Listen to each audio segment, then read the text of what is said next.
every week with a tell me something good. Hello online. Come off mute if you have something you want to share. Who has something good? Nick has something good. Valerie, how about you kick it off? Speak up so they can hear you. Oh, 2 new listings this week and other investments. Congratulations. Well done. All right, and then Barry, what do you got? Hey, you got a land deal up in, well, 2 land deals, one up in Auburn, right on the freeway, and it's already got some approval for, storage unit. And then another one down in Sacramento, I've got 8 lots, 175,000 to 165,000 ready to build. All right. Awesome. Well done. Give him a round of applause. There's cool. Remember what you got. 51 acres in Grass Valley. That is a beautiful piece of land. I actually own it myself. And it has Steeple Creek that runs through it. So it's between Grass Valley and Dutch Flat, and has a waterfalls and camping and all that for $449. 449. Beautiful. So anybody wants 1 acre in Grass Valley? Yeah. Send them to Marguerite. By the way, we have a crazy this is like a land. Tell me something good, because Nick also has a tell me something good about land deal. I got a land, tell me something good. Yeah, so I just closed 2 land flips in Arizona. That I sold for almost 3 times what I bought them for. Wow. There you go. You know, it's kind of funny right now, but I'm just reading the Sacramento Business Journal, and it says that right now what's going on is big land deals. That a lot of the big players are getting ready for the future, and they're coming in and buying up. They listed about 9 or 10 big land deals that are going on right now in our local area that the builders are and the developers are getting ready. Yeah. So land's a thing. If you want to learn more, you can talk to Barry, talk to Marguerite. I know Rob's wife, Cindy, also does land deals, does land flipping, and obviously Nick as well. Tell me what you got. I'm closing escrow for a buyer that I met at an open house, There you go. and also have their house in escrow successfully negotiated request for repairs, which was crazy, and we're closing Monday or Tuesday. Congratulations. Right. So you were at the open house, met the buyer, Yes, and then you also sold that same buyer's home. yes, they said, they texted me the ultimate text, hey, Tom, we want you to list our home and help us buy another one. That's what we want to hear. Let's get more of those. Beautiful. Yeah. Wonderful. All right, guys, good stuff's happening out in the real estate industry, contrary to what the news is saying. We do have some upcoming events. So Courage to Act, this is happening right after this meeting. So we get out at 11, get a little bio break. There's gonna be lunch. And then at 12 o'clock, we're gonna kick off Courage to Act. Marguerite is speaking, Brent's gonna be speaking. Matthew Stewart and Clark Broom are gonna be speaking as well. Clark, you have anything you want to add about this event? No, I'm just excited about sharing and definitely take notes. Take notes. All right. So food's provided. If you're like, man, what am I gonna do for lunch today? I left my lunch at home. We got you covered. 12 o'clock out there, right? And you're gonna learn something as well. And then of course, coming up with a key card. If you have not registered already, go ahead and scan the QR code. Make sure you get your seat. And we're bringing back Phil Stringer, and he's gonna be speaking on AI and I'll get out of the way. He's speaking on AI in your business. He is a phenomenal speaker. He's spoken at EXPCon, he's spoken for us before, he's spoken at Builds. If you have not heard him speak, you are in for a treat. And if you are, you know it's worth your time. If you have listened, it's worth your time. All right, and then with that, let's have our lender update. Miss Lindsay, might come into the front of the room. Copper up, guys. Hi, guys. Good to see you. I'm standing in for JJ today. He is at President's Club, which is like our company's annual kind of recognition of the top loan officers. So he is a very humble guy. He would probably never tell you. So you this. do the work and he gets to make sense. No, they're having a great time. And he's a very humble guy. He'd probably never tell you guys this, but he's been President's Club 9 years in a row. What's that? It's the top 60 loan officers of the company nationwide out of thousands. Nice. So he's consistently rocking it for volume and units. So he would never tell you guys that. He would probably be too embarrassed, and maybe, sorry, JJ, if you're watching and you didn't want me to share that, but I think it's an awesome accomplishment. And something great for you guys to know, kind of who he is and his history and how he's been producing over the last decade. So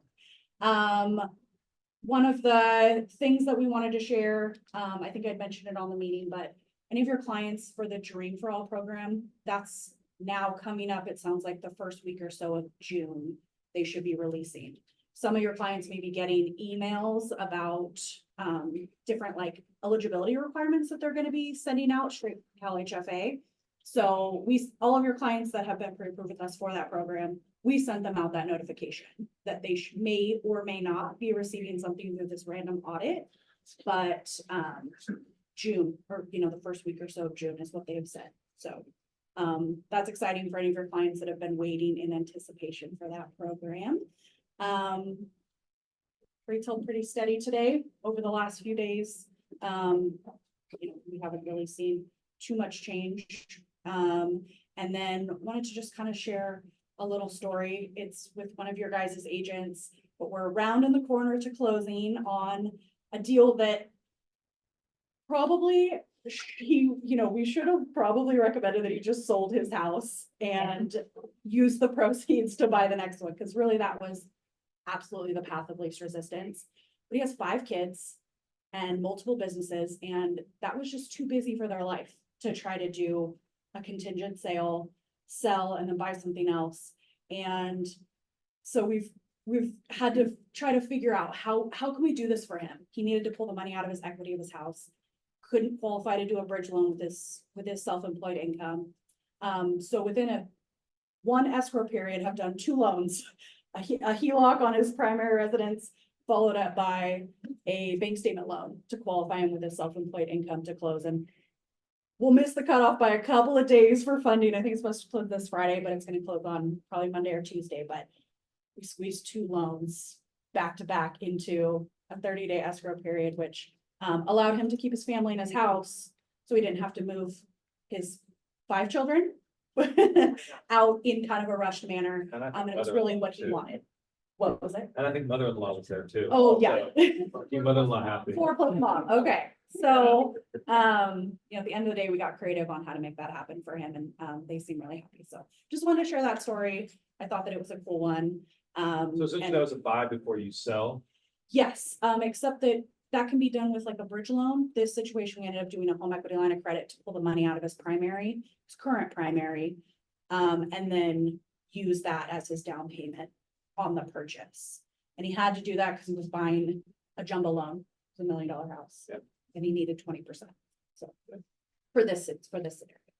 So she threw a lot at you. So this was a buy before you sell. They did a home equity line of credit. So they were flexible in what they were able to provide the client. And then Lindsay also mentioned a bank statement loan. So this guy, so you guys remember about a month, maybe 2 months ago now, the whole Wells Fargo thing that I mentioned where they just shut down all my accounts? Yeah. Turns out that thing had happened to him a couple of years prior. So he had bank accounts. He's like, screw that. This is never, I got 2 accounts after this. He got like 6. And he's like, this is never happening to me again. So he has 6 accounts that now they have to do bank statement loans on. So this was not an easy thing. So bank statement loans, bridge loan, home equity line of credit. And now you talk about buying with representing the purchase and the sale. That's what we're getting to do on this one. Okay. So does that make a little bit more sense? Any questions for Lindsay on how that works? And part of the reason that we even did that for him is that his income from his tax returns was about $13,000 a month, which is great, but he was trying to hold 2 mortgages and purchase $1 million house. We needed more income. So with a bank statement loan, instead of the $13,000 that was shown on his net income from his taxes, business taxes, bank statement loan gave him $130,000 a month because he's got huge deposits coming in through this account, tons of money flowing through it, and you were able to use an average of your deposits over a 12-month period to give significantly more income. Like not a little bit more, massively more. Then he could buy whatever he wanted, and then when he files his next year taxes, he'll refinance into a standard loan. The rate is a little bit higher, but for what you're able to do, it's not horrible. You wanted speed and flexibility. Did you have a question, Nick? Yeah, do you have any sources for multifamily income property HELOCs? So it's an investment property. It's 2 units. Is someone living in one side of it, or they're both rented? Is the owner living in one side of it? Okay. It's an investment. Yeah, we do home equity lines of credit on investment properties. We have two different channels for that. Even multifamily, because I've got a lot of that. I believe one of them does multifamily. Okay. I think the other one is only a single residence, but, yes, yeah, I can get you that information. So going back to Johnny's example of that your client suffered of Wells Fargo just literally deleting your account. 3 questions. Number 1, is that legal? Number 2, do you get your money back? And number 3, if that happened to our client, how do we advise them to be able to still get a loan? Did you get your money back? Yeah, so number 1, I don't care. I'm not fighting Wells Fargo in a legal battle. Number 2, I did get my money back. It took about a couple weeks. And number 3, how you avoid it from happening, I don't really know. Because after ICE, when I went into safe, they're giving me the side eye. Like, sure, they shut down your accounts, but were you dealing drugs? Like, that's the vibe I was getting. I felt like a drug lord. Because you look like a drug dealer. I would make a great drug dealer because you would never expect it. But after I left, Valerie went in a week later because we had just had baby Ben. Baby Ben had just been born, so she wasn't able to be there when we created the account. So imagine going through all this with the newborn.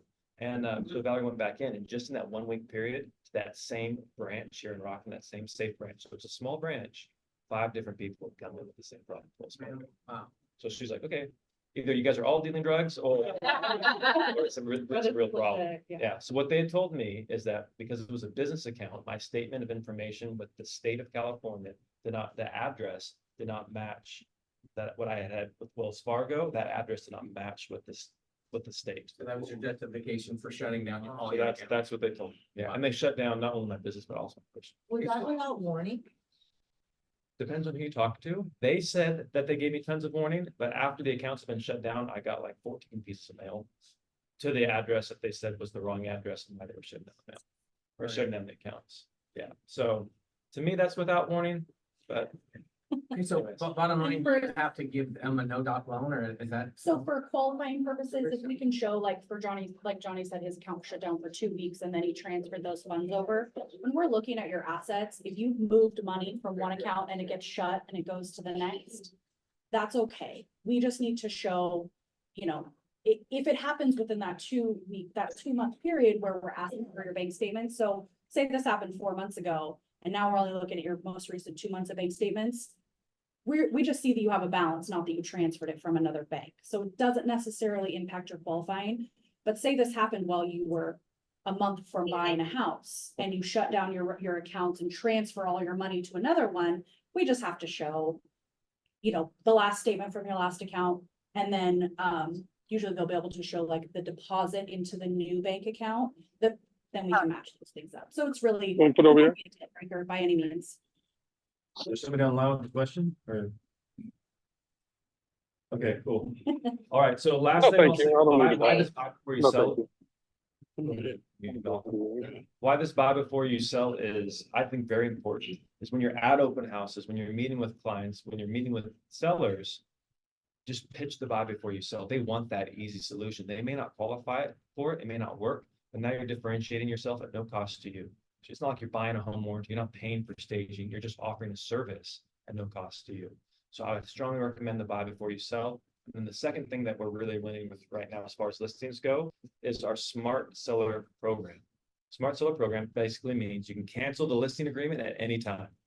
Okay, that's all it means. So, hey, have you heard about our Smart Seller program? Cancel the listing at any time, because that's what do sellers want, right? They want certainty.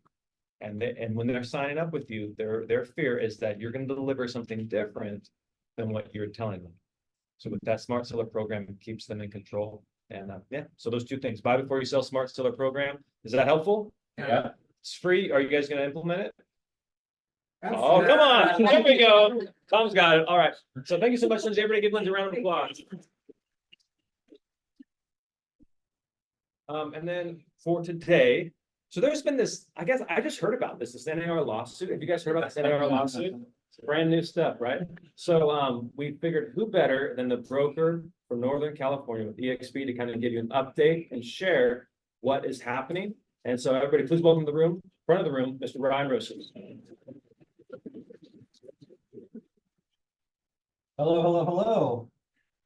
Yeah, I haven't heard about this lawsuit either, so this is, Shoot from the hip. yeah, news to me. So, Hi, everybody. For those of you that I don't know, because I think I know half this room here, my name's Ryan Grossos. I am one of the designated brokers for EXP in California. I've got a bunch of titles with EXP, but that's probably the easiest one.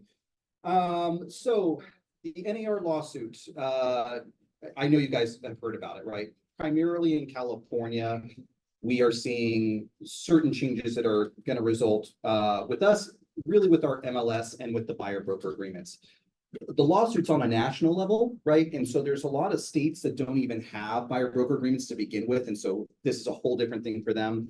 And actually, just a show of hands really quick. How many people here have seen the revisions to the forms that are coming out in the next couple of months? I know Crystal has out there, right?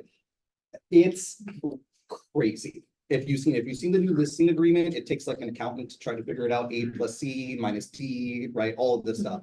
So there's a lot of questions surrounding this. The foundational element of it is that the MLS can no longer display cooperating broker compensation, so long as that MLS is owned by the Association of Realtors, right? Because there are private MLSs in the state. There's actually our two largest MLSs in the state are privately owned, CRMLS and MetroList. Cool. So they are not required to implement this.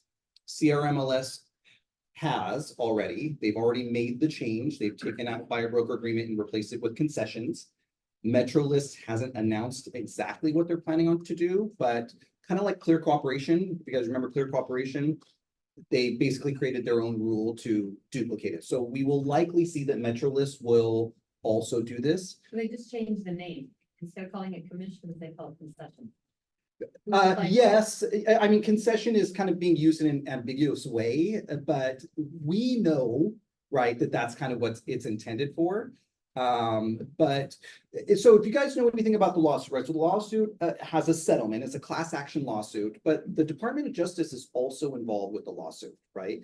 And they have to sign off and agree to it. Now, they've indicated that they intend to do that, but they've also put a caveat out there saying, well, we like that buyer's agent commission is being removed from the MLS, but we don't like that it's being offered anywhere. So we may ask for that change, right? So right now, the idea is, okay, it's coming out of MetroList, right? So you and I, we're just going to have, I'm going to pick up the phone, we're going to have a conversation, we're going to shoot an email, whatever it may be. The DOJ is considering saying, we can't even do that. The seller isn't going to be allowed to offer buyer agent compensation altogether. The likelihood of that being actually, settled that way is pretty low for a couple of reasons. One is we would see lawsuits come out of it, right? And this would get pushed farther out. But also, by the time something like that got implemented, we may see a change in the political atmosphere in the country, right? Because we have a national election coming up. And so that may change as well, right? Because as you guys are aware, the DOJ is kind of at the mercy of whoever's driving the ship at any given time, right? So that may change as well. So we're kind of on standby with what that is. And we just have to go with what's in place right now, which is that it's coming out of the MLS as we know it. Yeah. Where is that? There was an article that I saw last night that one of the MLSs here, I don't know what state it's in, saying we're not participating. We're not Right. gonna go for that. Right, because so again, unless they're actually owned by the Association of Realtors, they're not bound to do it. And some MLSs and state and local AORs are actually disbanding from the National Association of Realtors. We really haven't seen that here in California, but it is starting to happen throughout the country, whereas in particular local MLS, or excuse me, local AORs. Can we opt out of that on an individual basis? Not right now. Yeah, yeah, so Settled yet either, right? it hasn't, the settlement hasn't actually officially been done, right? Are they talking about settlement or do you know? Well, the settlement is in place. It just needs to be signed off by the DOJ. But EXP isn't part of the. Oh, settlement, EXP is not part of that because we weren't named in that. However, there are a dozens of copycat lawsuits that have come up. So if you guys have seen know anything about tort law, right? So mesothelioma commercials, I'm pronouncing that wrong, right? But you know those commercials, right? Do you have asbestos in your home, whatever? And what happens is one class action lawsuit wins and then 100 more pop up with it, right? And so that's what we're seeing. So we have been named in dozens of others as a result of this all throughout the country, including here in California. I mean, the amount that we're spending in legal bills is just to defend something that really is a result of different settlement is kind of crazy, but it's not subjective to, or, just to us. Everybody in this business is dealing with it. Keller Williams and Century 21 and everything. The difference between our model and theirs is we're not a franchise model, right? And so we can kind of, throw a lot of different power behind it, as opposed to like a local owner who may not have the resources or the will to be able to pursue something like that. And so we're going to stand firm. I know there was a YouTube today with Leo and Holly that was kind of touching base on the NAR as well. Because I was here, I haven't had a chance to see the updated version from them, but EXP, we're taking a pretty firm stance on this. And we're saying, our agents, they work really, really hard for their commissions. And we're going to find a way. We understand that the structure of commissions, as we've always known it, isn't going to be the same. We totally get that. And we're going to adhere to the law and whatever that looks like. But we're also going to support our agents and say, what kind of ways can we come out there and say, okay, well, as an example, these new forms, right? Crystal has one that, like, the listing agreement. If you've seen the listing agreement, it's like the purchase agreement, the new listing agreement. I think it's 12 pages now. I can't remember. It's ridiculous. So we're creating on a state level in California. Valerie knows this because she calls me when I'm kind of in the meetings, right? So we got together with the broker team and our attorneys, and we're creating internal versions of this. So we won't say that you can't use the car versions of it, but we're creating a much simpler version of these for you guys to be able to utilize, because the other versions that are coming out, I've always liked car versions of stuff, but these versions are like, they're crazy. I mean, it takes a lot to digest. So but to the kind of the two main points. One is that MLS, right? We're going to see that stuff coming out. In fact, Valerie and I, we've been on the phone a couple of times recently where there has been a seller that hasn't, I think you have the seller, right? Yeah, where she has a seller that isn't offering buyer's agent compensation. And so we're already seeing it out there. And sure enough, there was an offer that came through and they started negotiating the buyer's agent compensation, right? And so it's not an end all be all. It's not if the seller is saying, no, I'm offering zero, there's nothing, there's no concessions. That's not it. You can certainly still negotiate. Commissions are fully negotiable. Yeah. The crazy part is that we were never allowed to put commissions in the purchase contract. Yeah. And now. It's a 180. Yeah. And it also feels like it's less transparent now than it was. I mean. It's totally before less it was very transparent. transparent as to what was being paid, and now it's. The foundation of the class action settlement or the class action lawsuit was based off of two things. The first is that the sellers were saying that they weren't given the opportunity to determine what the cooperating broker compensation was. Why is that their right? California, it's clear in the. In California, but it's a national lawsuit, right? And actually the lawsuit wasn't initiated in California. So you're right. In California, when you look at our listing agreement, it's pretty simple, right? Well, I'm charging whatever the total amount is, 5%. And I'm cooperating, so whatever the number is, right? Whatever the number is, and I'm cooperating this, but in many states, it's not like that at all. It's a total of this. And the agent is saying, I'm giving Marguerite 1%. It's my choice. California shouldn't have been part of that. Yeah, no, I'm not disagreeing with you on that, right? I'm just saying that that's kind of the premise of the national lawsuit, right? Is when it becomes a class action, it goes to a national level.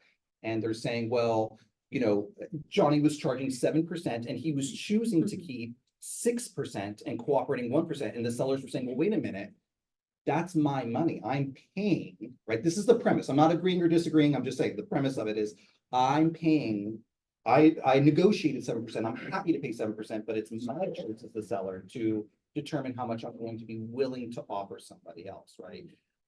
So that's kind of the first base of that. And the second was that agents, were being offered through the MLS a cooperating broker compensation. And oops, sorry, No, you're fine.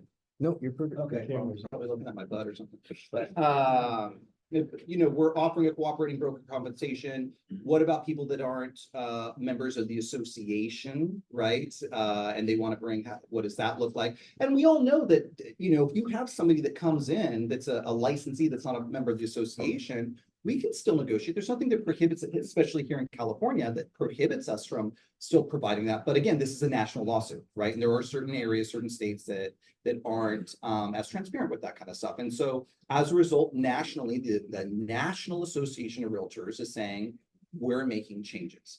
So to your point, in California, we've always had a lot more transparency.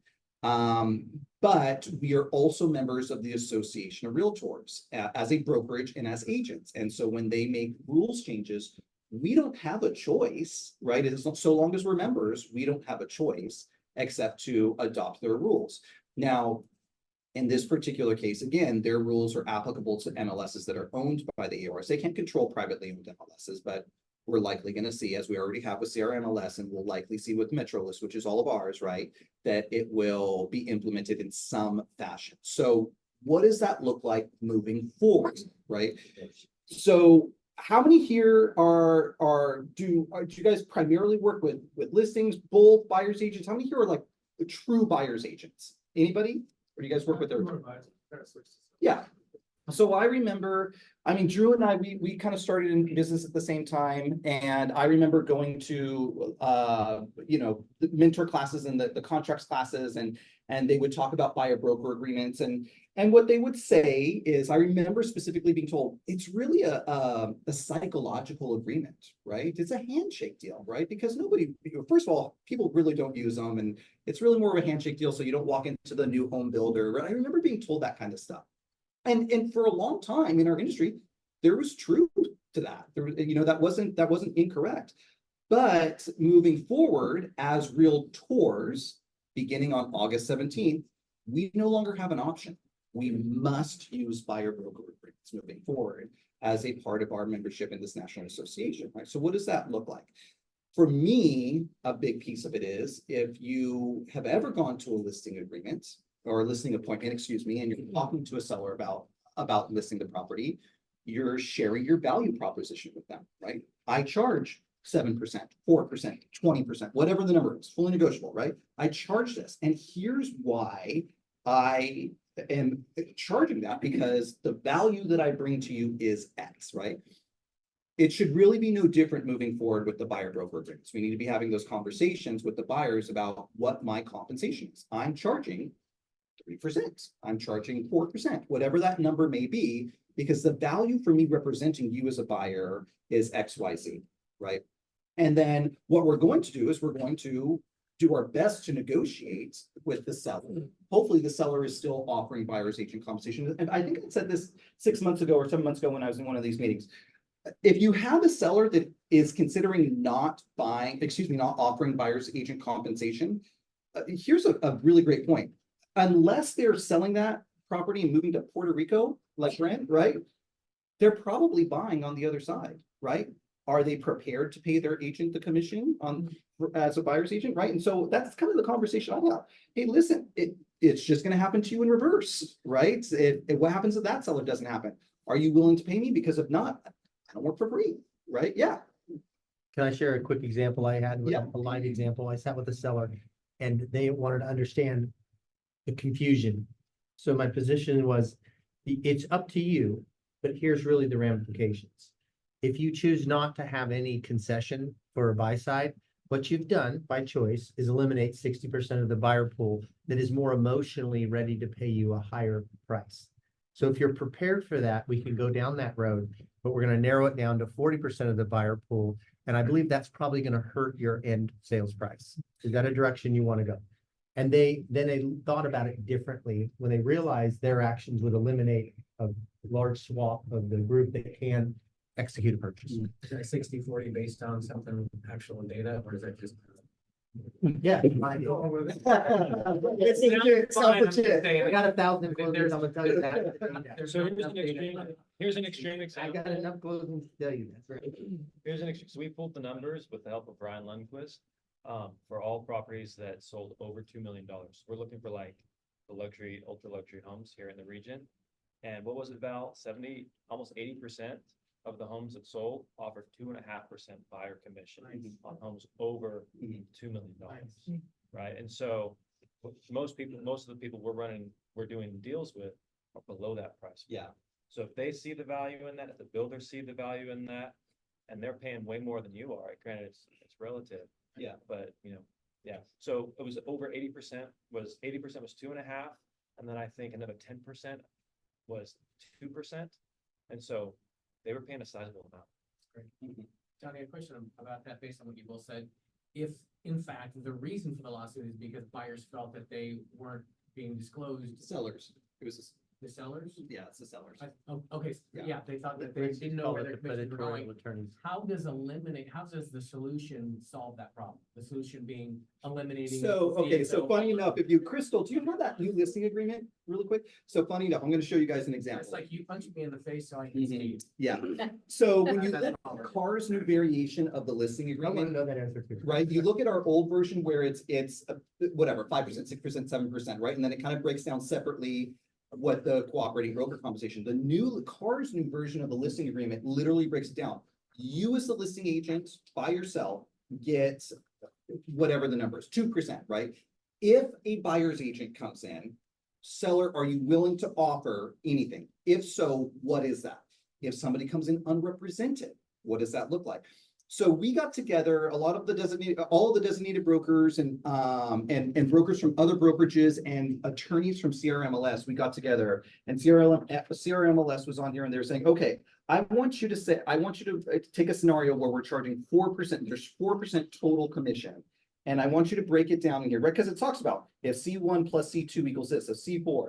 Guys, I don't know if you can see this, but all the red are the changes. This is all the changes. Yeah, So this is it's all, basically red. this is okay? all the changes, right? Yeah. Yeah. So Copies of it? it's on Car, so it's available now to everybody. So you just log into Car and if you just go to the search bar in the top and type in like new forms, or yeah, even better. That's the new listing agreement. This is the new listing agreement. So these come out on the week of June 25th. And it's not just this, there's, oh God, I'm gonna get the number wrong, but there's dozens of revisions and there's dozens of additional new forms. Dozens. I mean, if you look at the folder that contains all of the stuff, there's probably 50 items in there. Like things that we use on a regular basis, Yeah. PDS, SPK, Everything. Avids, like Everything. there's a Yeah. lot of change. Those are all new too? Or revised, newer revised, right? So to your question, you were saying, okay, well, what happened? I think it was your question. Forgive me if I'm wrong, but it's what talks about, okay, well, if I'm charging this, so the new version for Car is saying, okay, well, what's the breakdown, right? We're specifically going to say you as the listing agent by yourself are earning X amount. You as the buyer's agent, if the seller is willing to, are earning this amount, right? And so the scenario for CRMLS, the attorney said, okay, well, what happens if somebody comes in unrepresented? And how much does the listing agent get? So let's just use an example here, 4% total listing, a buyer's agent comes in, or excuse me, a buyer comes in 6%. unrepresented. How much is the listing agent earning? All of It should be 4%, right? As we know the listing agreement today, that's what it looks like. The new listing agreement says, no, I agree to pay you 2% regardless, right? Or whatever it may be. So it limits the amount of listing. agents. Because what the forms committee is saying, we want to identify how much you're earning, right? How much you're earning. And so, but in fairness, every broker in that room had different answers. Every broker in that room, there was answers with 4, there was answers with 2, there was answers with, every broker had different answers. And so the attorney was saying, if you guys are this confused about it, imagine what the general agent population is going to think about this. Well, there's nothing that stops you from writing that it's 2% or the remainder. I mean, you can craft your language as you put it in there, that it flows up to you. You just have to be a little smarter than just putting in a single number. Yeah, so there is kind of pre-built-in language in here that says the opposite. So, but it's also a bit ambiguous. So that's why as brokers, we were reading through and we were like, but it says this here. And somebody else would be like, but it says this here. And so there's a lot, I mean, that's why I'm saying it's like, ugh. So on a broker level, on a brokerage level, we're working with our attorneys to create our own versions of these documents for the state of California. So we won't tell our agents not to utilize the Car versions. You can absolutely still do that, but we're going to be like, as an example, we already have a single property buyer broker agreement that we release, right, on a brokerage level. that can be used. We have thank you, Tom. We have a buyer broker agreement that is actually released on a brokerage level on a national level, but it doesn't quite meet California civil code requirements, so we're kind of revising it for California, and that should be out by next week. But we're releasing new forms, yeah. So if you have a dual agency, then you have to write it in, or are you going to have it written in? you So can just to get- clarify, when you're saying dual agency, are you saying that you're representing the buyer and the Yeah. seller? Okay, double ending. Yeah, so if in the listing agreement, it talks about a cooperating broker, we can be our own cooperating broker. Yeah, so what it's talking about more so the confusion comes in, what if the buyers come in without a cooperating broker? Or the other question that we've been seeing a lot is, okay, I have a buyer broker agreement, right? Me and Tom, he's my buyer. I've got a buyer broker agreement with him. And if you look at the new buyer broker agreement, it actually has, I don't know if this one's in here, but it actually has a box on there that says the buyer can't afford or does not have the ability to pay the buyer's broker. So it has an option to say, I'm agreeing to get into this with you. I can't do it unless the seller does, right? So, I mean, it's got all kinds of different provisions that are in there, right? And so what happens? So the big question we're getting is, what happens if that's the case? And so, again, kind of what Valerie and we were dealing with last week, because she has a seller that was offering nothing initially. And I said, start negotiating it, right? Start putting it in there. And the most important thing, and I shared this with her, is, okay, so let's think that the seller is offering in our current listing agreement, right? Let's say that the seller is offering 4% and 0% to the buyer's broker. So they're saying, I'm giving Valerie 4% to list the property, and I don't care who brings me the buyer, they're not bringing anything. And then now a buyer's offer comes in, and that buyer's agent has negotiated a percentage of commission to be paid, and the seller is willing to agree to it, right? And let's just say it's a 0.5%. You need to now go in and do a modification of terms, because if you don't do a modification of terms, that 0.5% comes out of the 4% in this example, right? Because the total compensation hasn't changed. What's been negotiated was a portion to now be given to the buyer's broker, right? And so you have to go do a modification of terms to bump that up to 4.5 in this example, right? And so keep little things like that in mind as you're moving forward. Hold on, I know I have two questions, Barry. So flipping this down the road a little bit, the way that form's read is, and the way you're doing this in advance, if that seller does change his mind, right, and decide to go with a cooperating broker, wouldn't we start to see some maybe discrimination? Lawsuits. That is a very valid point. Why did you change it for me, but you wouldn't change it for them, and their name was? That is a very valid point, and I'll give you a very prime example, because right now we know that there are certain restrictions on VA buyers on what they can and cannot pay for, right? And in fact, Crystal and I were talking earlier, and she was asking me, what about the VA buyers? For lack of a better explanation, it takes an act of Congress to change that rule. I don't know that it actually takes an act of Congress, but it's the US government. And so the amount of time that it's going to take for that rule to be changed is not going to be overnight. And so you talk about, okay, well, there's a restriction for VA buyers currently, they can't pay the agent, right? But if you look at the fair housing laws, veterans are a protected class, rightfully so, right? So what happens now if a seller is saying, well, I'm not going to pay, and I'm only going to choose to work with this, or I'm going to choose to work with that one and not this one. You're absolutely right. We're going to see these kind of discrimination lawsuits popping up as a result. And it's a bunny hole that we're all going to trip and fall down into, Alice's Wonderland, right? So, yeah. Is there placed in the purchase contract now, or is it a separate form attached to the purchase contract regarding teaching? So the existing purchase agreement already has that in 3G3, and that isn't changing. It's still going to be there. And 3G3 will refer to the SPDB, right, which is the seller's payment to buyer broker. Hold on, can you say that again? What, three, what? Right now it's 3G3 of the purchase agreement. Okay. And she's bringing it in, so I'll double check that number is remaining the same. Do you have the New York RPA? No, it's okay. I'll double check, but currently it's 3G3, and I'll double check. Give me just one sec. I'll double check to make sure that that's staying the same. And then that will say it's saying, hey, the buyer's broker has an agreement, an existing agreement to pay the buyer to pay the buyer's broker. And 3G3 says we want the seller to do it. Right now, the seller's currently offering something through the MLS, and they may still be offering something in the future. We just may not know unless we pick up the phone and call. we're gonna utilize that clause in the purchase agreement to say, we're gonna have the seller pay the buyer's broker compensation. So we can do that through either the contract or through a CBC, the cooperating broker compensation. So the 3G3 though is referencing what form? CDC? The SPBB, seller payment for buyer's broker. SPBB.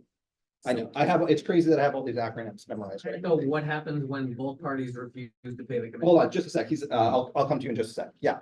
Thanks. EXP versions of some of these firms sounds like a great idea. Just curious, how will like the workflow look on that? Is that like just open up zip form and here's the EXP version? So in SkySlope, when you log into your SkySlope account, if you go to the top right, it says apps. Okay, And in there, it's a part of SkySlope's programming. It says forms. okay, We house all of our internal documentation in forms. So Great. some of them are already there. okay. Already, and then we're gonna be adding more within next week. So let me just make sure it's 3, and I'll come back to you in just one sec. It's still remaining 3G3. Seller agrees to pay obligation to buyer to compensate buyer's broker under a separate agreement. So it's still 3G3. Yeah, what was the question over here? What happens when both parties refuse to pay the buyer's broker? Buyer will The- pay, seller The will pay. buyer's agent, so part of the buyer broker agreement says that if the buyer's agent is not being compensated, they have a choice to no longer work with the client.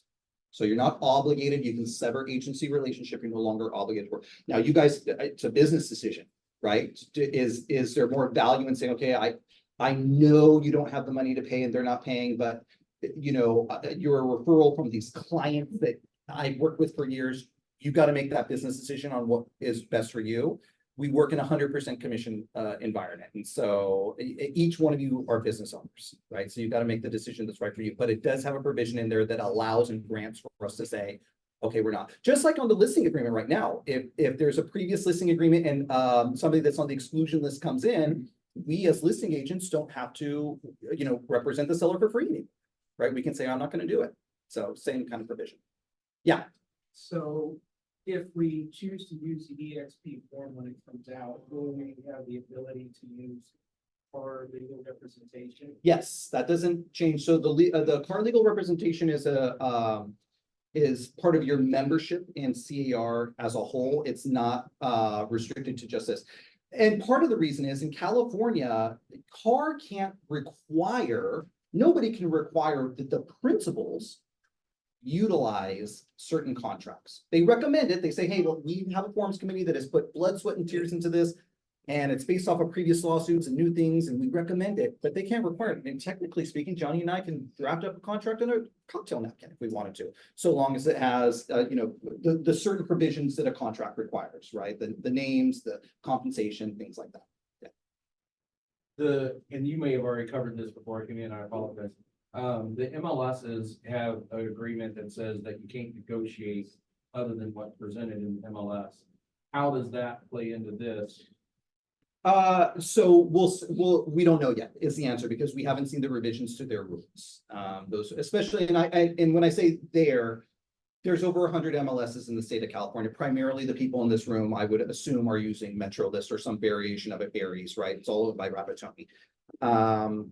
We haven't seen the rules revision from them quite yet, so I don't know what that's going to look like. My guess is that they will have some variation of saying, well, it can be negotiated. Currently, the buyer broker agreement, whatever the amount that's been charged, right? So if Johnny's my buyer and I have a buyer broker agreement that says 3%, and the seller is offering 3.5% as an example, the current buyer broker agreement defaults to saying that extra 0.5% comes to me. The new buyer broker agreement says that any excess automatically goes to the buyer and you can't take it, right? So you can no longer take it. You cannot get more than what you agreed to in your buyer broker agreement, right? So many different rules. Like if there's a bonus being offered on it through some method. Through some method, right?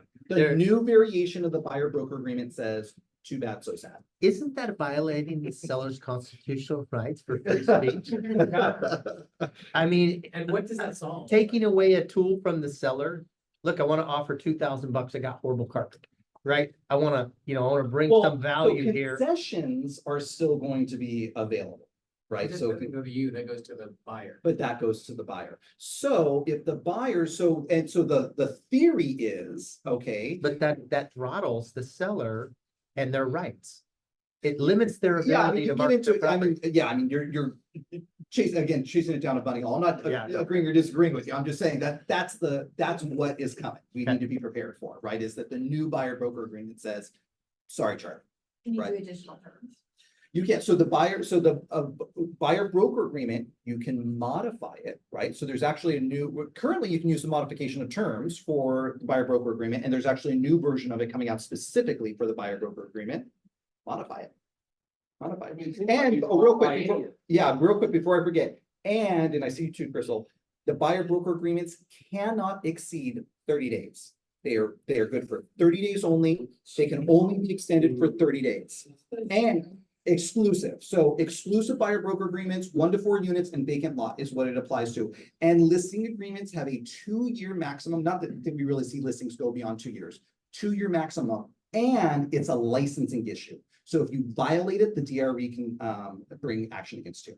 So just a heads up on that. Yeah. It was my understanding of the concessions being offered from the seller now on the MLS, was strictly to go to the buyer and could not be used for buyer. So the theory behind it, so for those online that may not have heard her, she's asking on the MLS of a concession is supposed to go directly to a buyer. So the idea behind that is that if I have a buyer broker agreement and I as a buyer am compensating Johnny for his representation, and the seller is offering a concession, I can utilize that concession for whatever I want. He is a closing cost of mine, just like if he's representing me as a seller, he's still a closing cost of mine. So that's kind of the theory behind it. Right, all of that stuff. Yeah, did you ever? Yeah. Does any of this impact, making listing referrals or collecting listing referral fees? No, there is no restriction in regards to referrals or, negotiating referrals in any way. Yeah. When do we find out if we're getting paid in the transaction? Like how far in the process do I? Yeah. It's like, What do you mean? so like, let's say I have a buyer broker Mhm. and then we're filling out, like, when is the seller gonna disclose the, hey, we're not. Oh, paying you? great question, great question. So as agents, if you have a buyer broker agreement, and again, especially after August 17th, when it's gone, right, and we don't know for sure, you need to be picking up that phone, right? When you're scheduling the showing, right? And it's gonna become normal. It's not like we're having an awkward conversation like, oh, sorry to have to bring it to you. Everyone's gonna be doing it, right? I mean, everybody. So when you're scheduling that showing, if you're sending a text or you're calling or do whatever you're doing, ask about compensation. Hey, I want to bring them over on Saturday at 2:00. What is the seller offering in buyer's broker cooperating, Right, compensation? because as a listing agent, you don't have enough to do now, you're fielding 50 from all buyers wanting to know what the compensation My is. second question is, okay, you make the call, they say, hey, they're offering 2%, somebody else is offering 2.5%. You say, well, screw that, I'm just gonna show my clients the 2.5%.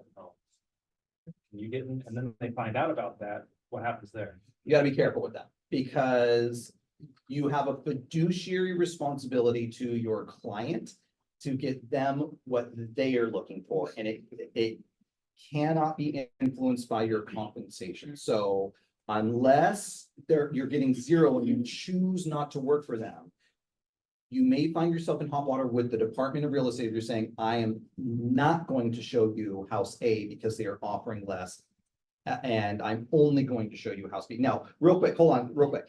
The reality is that we know that as buyer's agents, our buyers are sitting in bed at night on their iPad, scrolling through Redfin and scrolling through Zillow, and they're saying, John, I want to see 1, 2, 3, 4 Main Street, right? So if you're having to have that conversation with them, I would love to show you, but they're really not offering. That's why it's so important to have these conversations ahead of time. It's really important to have this transparent conversation with the buyer broker agreement ahead of time, because if they call you and say, we're so excited, this house just hit, and it's offering 0 or 0.5%, and you're gonna be like, well, I'm not gonna show it to, have these conversations so that it's not a trick. But if you refuse to do it as a result of compensation, you may find yourself in hot water. So if I don't make that phone call Mhm. and we're in escrow, at what point is there like seller disclosure period where they're gonna So, share that? what you need to do is, you do or you don't make the phone call, that's a moot point, right? But in the purchase agreement, you're asking in three G3, you're asking for the seller to pay the buyer's broker. Now, the seller may counter that out, they may negotiate it or do something like that. And if not, I highly recommend the use of a CBC, so the Cooperating Broker Compensation Agreement. That form is not going away and it can certainly be used. One of the options on there is the property is not listed in the MLS. And that's going to be revised a little bit to say, or no compensation is being offered in the MLS, right? You can still utilize the CBC. Do it ahead of time. Make sure that you're either including it as a term to, oh, she went away, but to Marguerite's point, right? It used to be that we never saw these in the purchase agreements themselves, right? And it was so taboo for such a long time. Take commission out. Commission has nothing to do with the buyer and seller, right? Take it out. And now it's a total 180. So either 3G3 in the purchase agreement or CBC or some variation of that. You can't utilize a just like an addendum. It has to either be the SPBB or a CBC because we need to, the brokers have to acknowledge it. Because remember, in California, commissions are payable to the brokerage, not to the agents. And so the brokerage has to acknowledge terms of what these are. And not to say that we need any more signatures coming. I mean, we get 1,400 signature requests a day, right? Not to get any more, but I want to protect your commissions as well.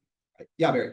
Sorry for so many questions. No, This is- I'm here for. This is the first time I've heard about the exclusivity 30-day period. Mhm. I don't even understand. They're basically getting into negotiating my agreement that I negotiated with my client. Right? So how is that? Yeah, never heard of that. Don't know exactly how to get around it yet. I'm sure I'll figure out a way. But what happens at the end of that exclusivity period? You're still entitled to the commission you negotiated. They just could switch to another agent if they wanted to. Is that basically the? Well, so just kind of like the listing agreement where if it expires or it ends and there's a period of time afterwards that you write in there, right? To say, hey, I showed you 1, 2, 3, 4 Main Street, the Procuring cost, yeah. yeah. And so it's very similar in the buyer broker agreement, but it says in here, I'll read it verbatim. Hold on a sec. Representation period. The maximum representation period allowed, oh, I apologize. I said 30 days. My apology is allowed is 3 months from the date of this agreement is made unless buyer is. I'm good with that. Yeah. So my apologies, guys. I And if they haven't bought after 90 days, I don't want Right. to. And again, you can do an MT to extend it, right? You can do an MT and then. Yeah. And, but it does have a provision in here that you'll probably like, unless the buyer is a corporation, LLC, or partnership. I like that, yeah. And so if they're a business in some kind, then it doesn't apply. Okay, good. Hey Thank you. guys, we're running out of time and Oh. Brent still wants to Oh, speak. sorry. Wasn't this good? Give the round of applause. Funny at any time in the world. I was super impressed, Ryan. Give him another hand. That was really good. We're lucky to have it. Okay, I have a hard stop at 11, so for once, I'm not gonna go on and on and on. You guys, you're so lucky because I'm in the mood to keep going. Noon easy, man. Is my zipper up? Yep, okay, all right, good. Oh, the feeling, this weird feeling, I just figured it out. All right. You guys having a good morning? Yeah. Good. A couple things. Number one, how would you like it if we put $4,000 in your pocket, like boom, immediately? Would you like that? Yeah. How about if we did it 10 times this year, $40,000? Would that come in handy? Yeah. And then what if the next year we did it again? So here's the deal. It is so easy to invite people. Hey, to invite people. Oh my God. Well, there's a good example. Anyways, to invite people to the team meeting on Thursdays. It's a great team meeting, quality information, training, all this. Invite people here. They will like it. They'll want to be a part of it. I ended up at Remax by going to Remax events. I ended up at Keller Williams by going to Keller Williams events. I ended up at EXP by going to EXP events. But if you don't bring somebody, and so on the Placer County stuff, I was just talking to an agent out there, and she says, "Yeah, I'm having a hard time." I tell them it's EXP. They're like, "Hey, I've already been." And I go, "Well, it's not. Placer County is broker agnostic." I go, "So you guys I want to train you just for a second." Go, "Hey, we have an AI event coming up. Coldwell Banker's going to be there, Remax, Insurance, Compass, Sotheby's, EXP, Keller Williams. Everybody's going to be there. Come." And when we're there, do we talk about EXP? Yes or no? No. We don't. It truly is broker agnostic. Like, what's it about? I always say the same thing. It's about your kids. Because if you can do better, your kids will do better. How many want your kids to do better? So get up your high horse. Doesn't matter if it's Coldwell Banker, you should go. I went to Coldwell Banker events as a Remax agent. I went to Intero events as a Keller Williams agent. Don't get this little box where I can only go to Remax events. I can only go to Realty One events. You know what? We're a family. There's brokerages out there, and EXP is one of them. Yeah, but here's the deal: if you bring people to the events, they're gonna look around there and going, "This is bitchin'. This is awesome. I want to be a part of it." And so you're not talking about EXP. We don't mention EXP. There's no EXP signs. The board is a recruiting free zone. It's going to be great information to change lives. And so if you get one person joins, EXP pays you $4,000. That's pretty good. Now they do have to cap. They have to sell 4 or 5 homes in the year, but you get 4,000. There's no limit. You can do it 10 times this year. You'll get $40,000. But then the cool thing is next year, if they stick around, you get paid again. So I don't need to think about 100 or 1,000 or 10,000 or crazy numbers. Could you bring one? Because our next AI event, I'm sure you guys promoted it, is when next week. Throw it up on the screen. Yeah, let's throw it up on the June screen. 23rd. June 23rd. Bring somebody. Bring 2 or 3. What if they all join our company? That just makes you $8,000 to $12,000 cash to put into marketing or just into your pocket for the summer. Take a vacation, go somewhere fun. Oh, sorry, that's the wrong one. Yeah, that's not it. That's what's about to happen. And that's an old flyer, by the way. That is the old flyer. We got a much better flyer. Text Rob and have him send you the new flyer. Okay. We'll fill it up there. So, number one, bring people. Bottom line. And number 2, you get stock awards. We're a low tide moment in real estate. The tide's out. We're looking at the bay. There's fish kind of flopping in the muddy. You get any picture of that in your mind? There's an inner tube, an old tire, maybe a shopping cart that someone threw in the bay, and it smells funny and it looks funny. It's that moment in real estate. And here's the deal: for those of you that do, it's only going to get easier.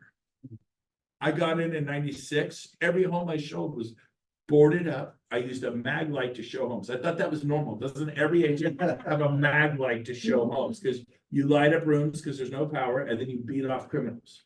That's how you do it. It's like the 3 Musketeers. This was normal, and then it got easier. And so I'm so excited for you. In our stock, every real estate stock is a low tide moment.